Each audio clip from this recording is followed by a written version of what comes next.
Welcome to my YouTube channel Zaman sir.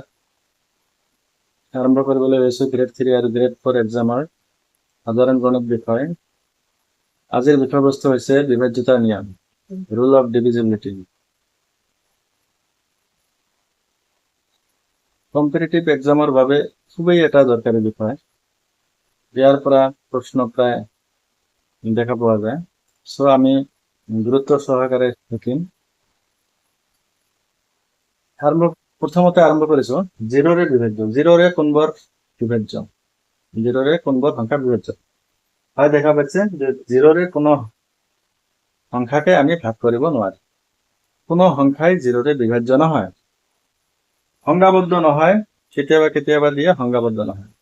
তো যদি প্ৰশ্ন আহে জিৰ'ৰে তলত দিয়া কোনটো সংখ্যা জিৰ'ৰে বিভাজ্য, হয়তো দিছে 0, 1, সংজ্ঞাবদ্ধ নহয়, এনেকুৱা অপশ্যন, তেতিয়াহ'লে আমি লিখিম সংজ্ঞাবদ্ধ নহয়।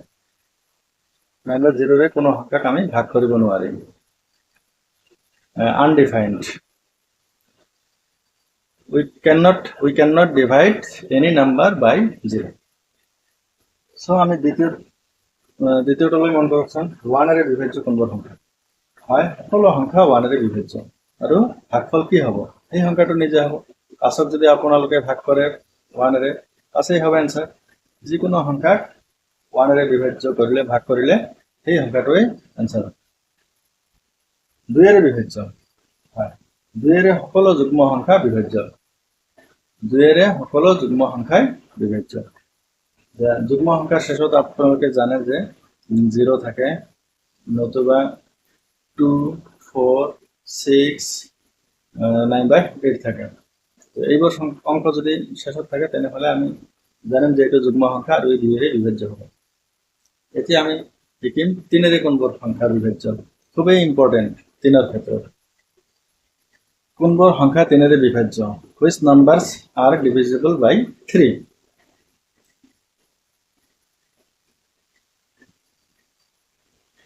ধৰক এইটো এটা সংখ্যা দিয়া আছে, এইটো 3ৰে বিভাজ্য হয়নে নহয় আমি চাম। 3ৰে সেইবোৰ সংখ্যা বিভাজ্য যিবোৰ সংখ্যাৰ থকা অংক কেইটাৰ যোগফল 3ৰে বিভাজ্য হয়। তেনেহ'লে ইয়াত অংক কেইটা আছে, সেইকেইটা আমি যোগফল উলিয়াম। 1 + 2 + 3 + 4 + 5 ইকুৱেল টু কি হ'ব? 6, 10, 15। 15 হৈছে। চ' 15 হ'লে আমাৰ কি 3ৰে বিভাজ্য হ'ব। চ' এই সংখ্যাটো 1, 2, 3, 4, 5 সংখ্যাটো আমাৰ 3ৰে বিভাজ্য হ'ব। কিন্তু যদি ইয়াতকৈ ডাঙৰ এটা সংখ্যা দিয়ে তেনেহ'লে আমি যোগ কৰোঁতে অলপ প্ৰব্লেম। এটা আমি ডাঙৰ সংখ্যা চাম। হয়, আপোনালোকে দেখা পাইছে যে এটা ডাঙৰ সংখ্যা, এইটো 3ৰে বিভাজ্য হয়নে নহয়? তো আমি যোগ কৰিবলৈ গ'লেও আমাৰ সময়ৰ প্ৰয়োজন হ'ব। তো আমাৰ এটা স্মাৰ্ট এটা ট্ৰিক আছে, শৰ্ট ট্ৰিক আছে, যিটো আমি আজি শ্বেয়াৰ কৰিম। কেনচেলেশ্যন ৰুল, আমি কেনচেল কৰি যাম। কোনটো 3 হ'ব আৰু কেনচেল কৰিম। চ' 1 + 2, 3 কেনচেল, 3 আছে কেনচেল। 4 + 5, 9 হৈছে, 9 মানে 3ৰে ডিভাইড যাব, এইটো কেনচেল। 6 আছে, 3 ডিভাইড যাব, কেনচেল। 1 + 2, 3 হৈছে, 3 হৈছে। 1 + 2, 3 হৈছে। 4 + 5, 9 হৈছে, কেনচেল। 7 + 2, 9 হৈছে। সকলোবোৰেই কেনচেল হয়। তেনেহ'লে আমাৰ কোনো অংকই নাথাকে। চ' আমাৰ 3ৰে এইটো বিভাজ্য হ'ব। যদি লাষ্টত যদি 1 থাকিলহেঁতেন, যদি লাষ্টত এনেকুৱা কটা যোৱাৰ পিছত 1 থাকিলহেঁতেন, তেনেহ'লে আমাৰ এই সংখ্যাটো 3ৰে বিভাজ্য নহ'ব। যদি লাষ্টত 2 থাকিলহেঁতেন তেতিয়াহ'লেও বিভাজ্য নহ'ব, কাৰণ 2ক 3ৰে বিভাজ্য নহয়। 2ক আমি 3ৰে ভাগ কৰিব নোৱাৰি। চ' ইয়াত যদি 3 পালোহেঁতেন নাইবা 6 পালোহেঁতেন, যিবোৰ 3ৰে বিভাজ্য হয়, তেনেকুৱা যদি অংক পালোহেঁতেন তেতিয়াহ'লে এই সংখ্যাটো, গোটেই সংখ্যাটো আমাৰ 3ৰে বিভাজ্য হ'ব। এতিয়া আহক প্ৰশ্নলৈ, কেনেকুৱা ধৰণৰ প্ৰশ্ন আহিব পাৰে। হয়, তলৰ কোনটো সংখ্যা 3ৰে বিভাজ্য হয়? অপশ্যন আছে A, B, C আৰু D। আমি কেনচেলেশ্যন ৰুল ইউজ কৰিম। চ' 1 + 2, 3 হ'ল, 3, 4 + 1, 5 হ'ল, তেনেহ'লে আমাৰ এইটো বিভাজ্য নহ'ব।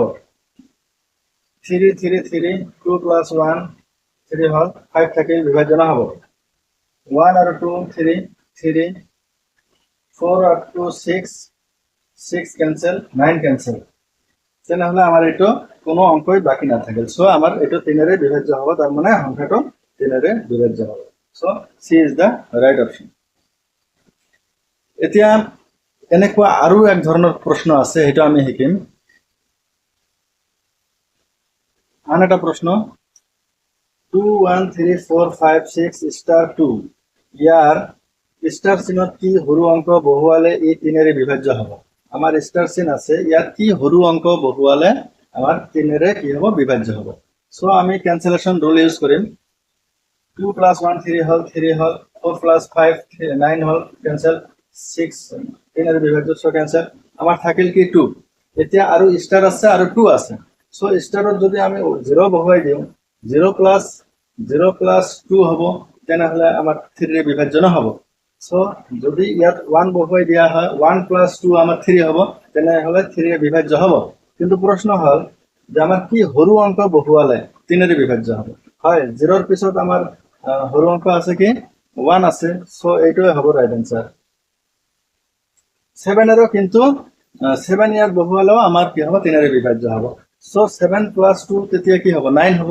সো 9 এরও আমার কি হ'ব 9 হলো আমার 3 এর বিভাজ্য হবে কিন্তু যদি সৰু অংক নিদি যদি ডাঙৰ অংক দিলে হেতেন যে কি ডাঙৰ অংক বহুৱালে এইটো বিভাজ্য হ'ব তেনেহলে আপোনালোকে অপশনটো ডি অপশনটো দিলে হেতেন ইয়েস এতিয়া আমি 4 এর কোনবোৰ সংখ্যা বিভাজ্য হেতু আমি শিকিম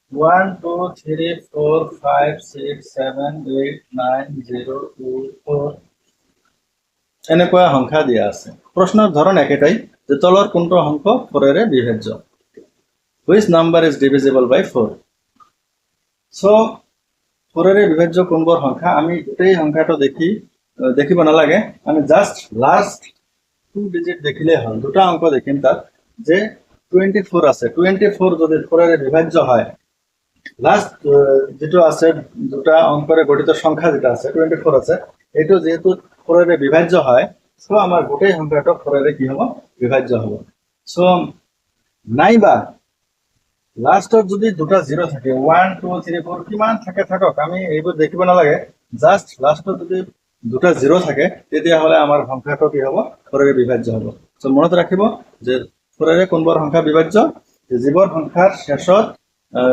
দুটা অঙ্কৰে গঠিত সংখ্যা যেটো আছে এইটো যদি আমার 4 এর বিভাজ্য হয় তেনেহলে গোটেই সংখ্যাটো কি হ'ব 4 এর বিভাজ্য নাইবা যদি ডাবল 0 থাকে লাস্টত তথাপিও আমার কি হ'ব সংখ্যাটো 4 এর বিভাজ্য হ'ব এতিয়া আমি শিকিম 5 এর কোনবোৰ সংখ্যা বিভাজ্য হয় which numbers are divisible by 5 so 5 এর নিয়ম তেনেকুৱা একেবাৰে সহজ সংখ্যা এটা কি থাকে থাকক 5 3 7 8 9 কি থাকে থাকক আমার লাস্ট যদি 0 থাকে তেতিয়া হলে সংখ্যাটো কি হ'ব 5 এর বিভাজ্য হ'ব নাইবা লাস্টত যদি কি থাকে 5 থাকে তেতিয়া হলে আমার 5 এর বিভাজ্য হ'ব সো যিকোনো সংখ্যাৰ শেষৰ অংকটো যদি 5 নাইবা 0 থাকে তেনেহলে আমাৰ সংখ্যাটো কি হ'ব 5 এৰ বিভাজ্য হ'ব প্ৰশ্নৰ ধৰণ একেটাই যে তলৰ কোনটো সংখ্যা 5 এৰ বিভাজ্য হয় বা নহয় তেনেকুৱা যদি হয় দিয়া থাকে তেনেহলে এটা অংক 5 এৰ বিভাজ্য থকা সংখ্যা দিব বাকিবিলাক ভাগ নজোৱা সংখ্যা দিব আৰু যদি কয় তলৰ কোনবোৰ সংখ্যা 5 এৰ বিভাজ্য নহয়